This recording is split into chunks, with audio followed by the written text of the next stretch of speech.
Hey guys, and welcome back dito sa ating YouTube channel. And for today's video ay meron tayong konting update patungkol dito sa merchant ng Kintara. So sa ngayon nagbabalik, open na ulit yung kanilang merchant po dito. Pwede na po tayo ditong makapag-trade ulit para makuha nung kanilang gold. So nagsara po to nung nakarang araw kasi baka meron silang nakita na parang naa-abuse yung gold po dito. So sa ngayon, it's open at meron lang konting update dito, no?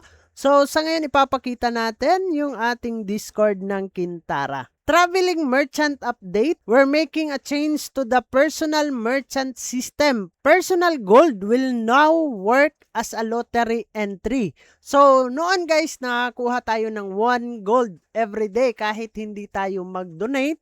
Pero kailangan lang natin mag-burn ng mga resources and game. So, sa ngayon, pasortihan na lang, no? Kasi magkakaroon na ng lottery. Kung tayo ay mananalo, ay meron tayong makukuha na 1 gold po dito.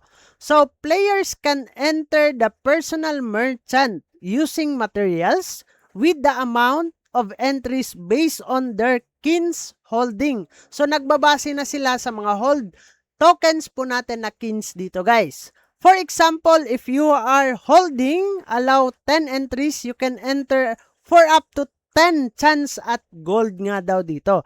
So, current personal gold limits, each entry nga daw dito ay makakakuha tayo ng 1 gold kung mapili yung ating entry po dito.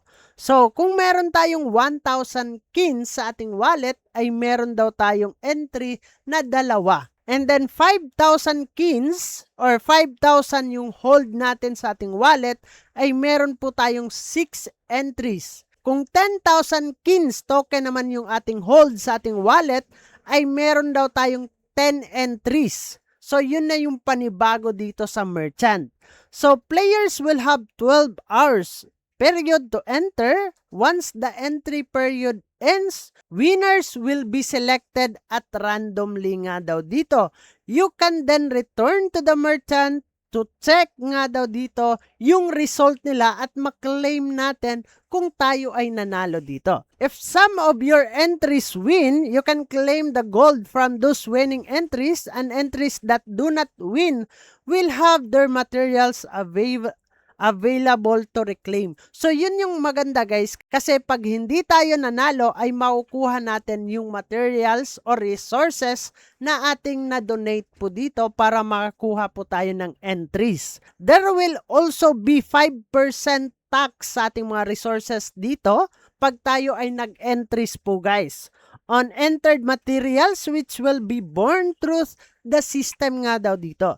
The global merchant will remain the same and will continue to appear twice a day at random na oras siya mag-i-spawn po dito guys, no?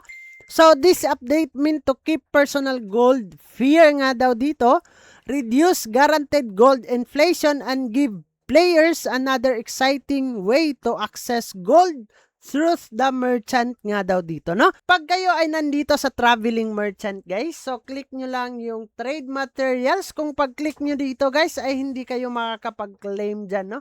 So, kung meron kayo dito is kailangan na natin is daily lottery. So, dito sa daily lottery, guys, kailangan natin dito ng mga resources or materials na kailangan po natin, no? So, tickets today is 1 to 2. So, meron pa akong 1 ticket na pwede kong gamitin dito. Baka manalo po tayo dito ng gold. So, click lang natin itong enter 1 ticket pag ito ay kumpleto na yung ating mga resources po dito, guys, no? So, meron daw dito, each ticket is a chance at 1 gold. My daily purse for you depends on your kins token nga daw dito na hinold sa inyong mga wallet dito, guys, no? So, yun lang naman yung ating panibagong update patungkol nga dito sa merchant po nila. Hope so dito, guys, tataas na yung value ng gold pag tayo ay nagbenta. As of now, mababa yung value ng gold guys, no? 1.38 or 1.50, depende po yan sa galaw ng market po nila. So, it's open na, pero meron lang twist konti dito sa kanilang merchant. So bago natin tatapusin ang video na to, kung bago ka lang dito sa ating YouTube channel, ay huwag kalimutang mag-click subscribe and click the notification bell para ma-update at ma-aware ka sa mga panibago nating i-upload na video. So dyan naman na kayo, kita-kits soon in the next video. Ingat tayong lahat and bye-bye! Barangay, samahang masaya, ano pang hinihintay? Kung online games ang iyong gusto, dito ka sa guild ko, solid to. Sa aming community na puro makulit, mga hari na trash talk pero malupit.